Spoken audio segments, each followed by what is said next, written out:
Hey, fourth grade. So, like I have told you guys, we are going to start our read aloud, and the book that won was Save Me a Seat. So, this book actually, like I was talking about in the summary on the back, it all happens within 1 week. So, throughout the book, it's broken up into 5 different days. So, the first set part of the book is on Monday, and it's labeled chicken fingers, which I'm assuming is what was for lunch that day. So as we go through it, I'm going to read the different chapters, and each chapter goes from a different perspective of our two main characters, which is Joe and Ravi. So as we read, I will let you know what chapter we're on and who is our main character and whose point of view is that's from. So I hope you guys enjoy. So this is Save Me a Seat, and we are going to start in section 1, Monday Chicken Fingers, and our first chapter is called Ravi. Most people in America cannot pronounce my name.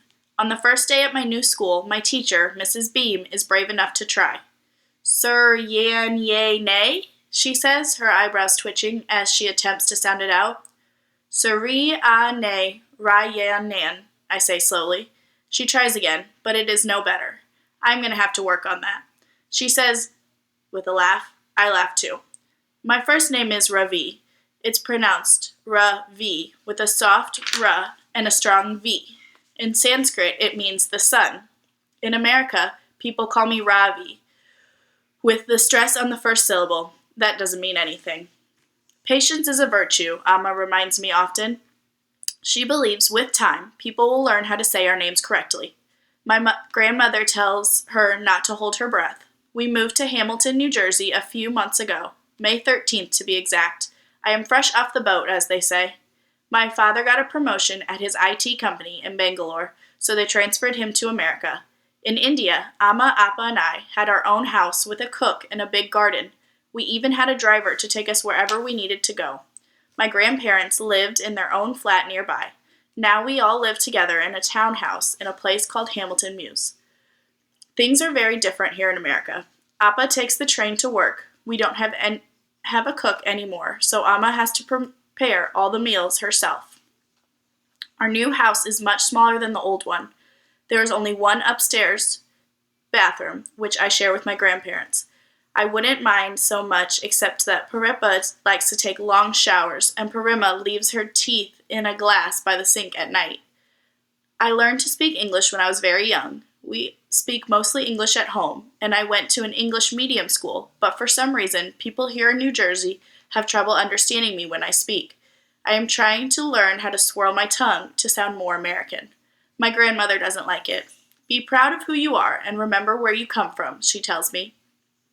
If you're not careful, you'll turn into one of them. Your grandfather didn't slave at the tea plantation so that his only grandson would become some rude, overweight, beef-eating cowboy. I don't think Parima likes America. My school in India was called Vidya Mandir, which means Temple of Knowledge. My new school is called Albert Einstein Elementary. Parima could hardly wait to show off to all of her friends at home that her grandson had been accepted to a school after such a scientific genius. I'm not a scientific genius, but I am a very good student. My favorite subjects are math, English, and sports, especially cricket. Boys and girls, please welcome our new student, Ravi, Mrs. Beam says after she has taken the roll call. He's come to us all the way from India. Isn't that exciting? Mrs. Beam is short and round. When she smiles, her eyebrows touch each other. As I look around the room, a sea of mostly white faces stares back at me. I feel a little nervous. It is my first day of 5th grade in room 506, and I am the only Indian in my class. There is one other, a boy named Dylan Samarine, but he doesn't count. He is an ABCD, American boy born confused Desi. Desi is a Hindi word for Indian. I can tell Dylan is an ABCD because he speaks and dresses more like an American than an Indian. Tell me something about yourself, Ravi, Mrs. Beam says, smiling at me. Yes, ma'am, I say, standing at attention. Everyone laughs. Mrs. Beam claps her hands. Boys and girls, where are your manners? She asks. Go on, Ravi. We're listening.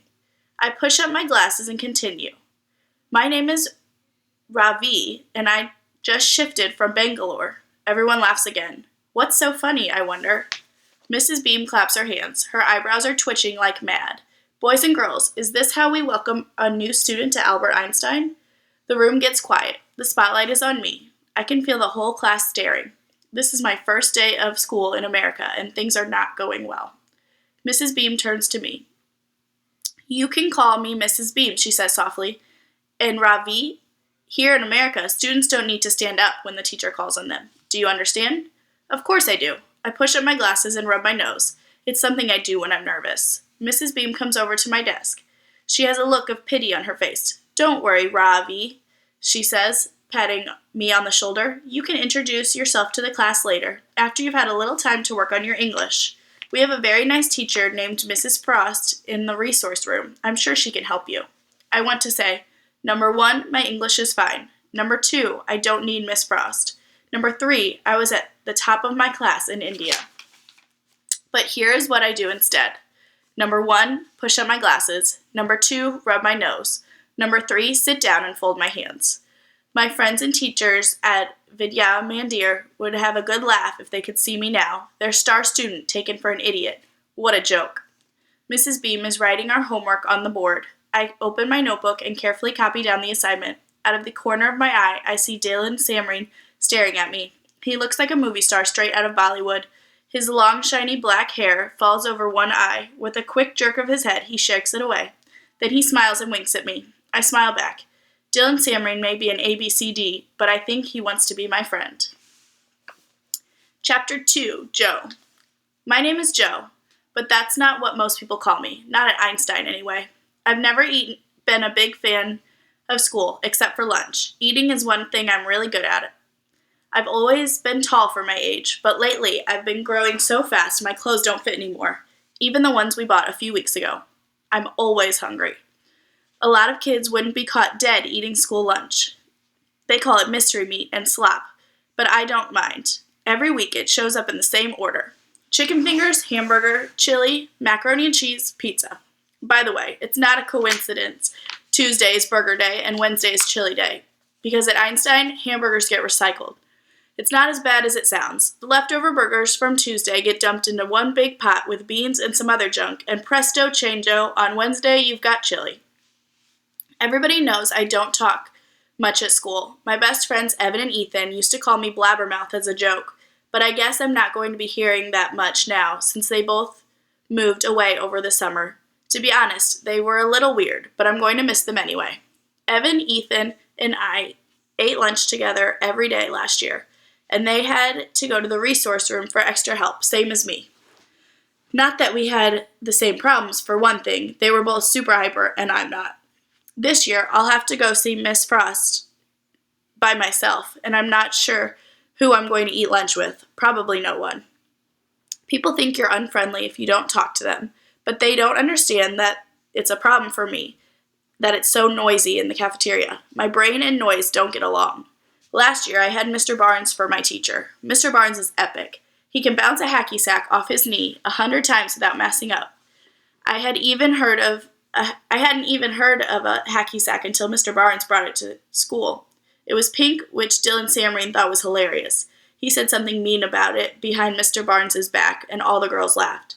Sometimes I wonder what's wrong with girls, but then I remember I already know what's wrong with girls. Everything. Mr. Barnes is African American. He shaves his head and wears bow ties, real ones you have to tie yourself.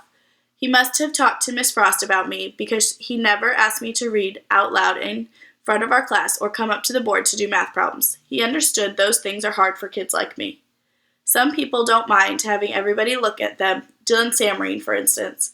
He wears his pants pulled down low and his underwear sticking out the top. He wants people to see it. His boxers have dollar signs on them, or dice, or lobsters, and he has special ones for holidays too, with candy corn or Christmas trees or red hearts for Valentine's Day. Dylan is famous for his boxers, but his real claim to fame is his tongue, which is long and pointy like a devil's. When he sticks it out, it makes the girls scream. He thinks he's the smartest kid at Einstein, and he might be right.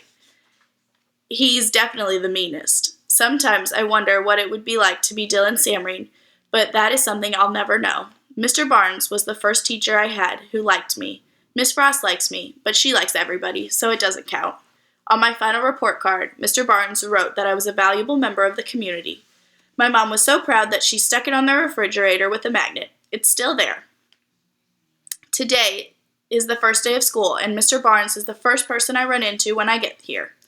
He's wearing a red bow tie with little blue whales on it. I'm pretty sure it's new, or at least I've never seen it before. Last year, Mr. Barnes had 17 different bow ties that he always wore in the same order, starting with the green one with white diamonds and ending with the orange and purple striped one. Mr. Barnes' bow tie were another one of my favorite sequences. "Yo, Joe," he says, "how's it feel to be a 5th grader?" "Good," I tell him, "at least so far. Maybe this year will be different, I think. Maybe Dylan Samreen won't be in my class." But when I get to room 506, there he is, standing over by the windows with his underwear hanging out, polka dots. Lucy Mulligan and a bunch of her annoying girlfriends are standing around him, chanting, "Do it, do it, do it." They want him to stick out his tongue, but Dylan won't. "Come on, Samreen, let's give them what they want," Tom Dinkins shouts before sticking out his own tongue and wagging it at the girls. Tom Dinkins is a Dylan Samreen wannabe.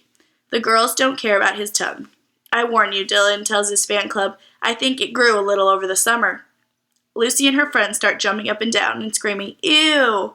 One thing I will say about Dylan Samreen, he really knows how to play a crowd.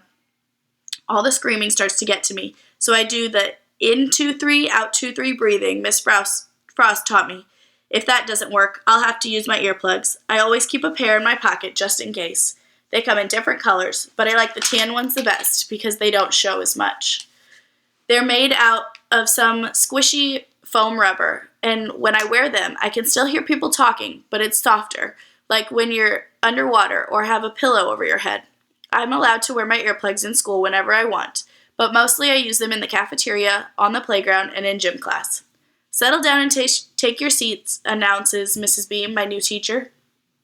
This is her first year teaching at Einstein, and she looks a lot younger than any of the other teachers I've had. She's kind of shaped funny, wider on the bottom than the top, and she's shorter than me, which is weird, considering that she's my teacher. She seems nervous, and there's something freaky about her eyebrows.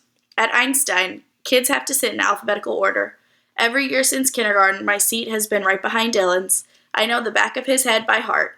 Mrs. Beam has made name cards for us and puts them on the desks, and when I go take my seat behind Dylan, somebody's already sitting in it. He's a shrimpy-looking kid with thick glasses and greased-down black hair parted on the side. I've never seen him before, and I'm not sure where he's from. His skin is darker than mine, but not as dark as Dylan's or Caleb Burrell's. When I look at the card sitting on his desk, I see his name is about a mile long and full of Y's and A's. He seems kind of nervous, too. He keeps rubbing his nose and looking down at his hands, which are folded in his lap like he's in church or something. His shirt is so white it hurts my eyes to look at, and he's got it tucked in and buttoned all the way up to the top. When Mrs. Beam asks him to tell the class about himself, he stands up like he's in the army and calls her ma'am, which is about the only word he says that you can actually understand. Everybody starts laughing, and for a minute I think, hey, maybe 5th grade isn't going to be so bad after all. Maybe Dylan Samreen will decide to pick on the new kid with the weird name and the funny accent instead of me.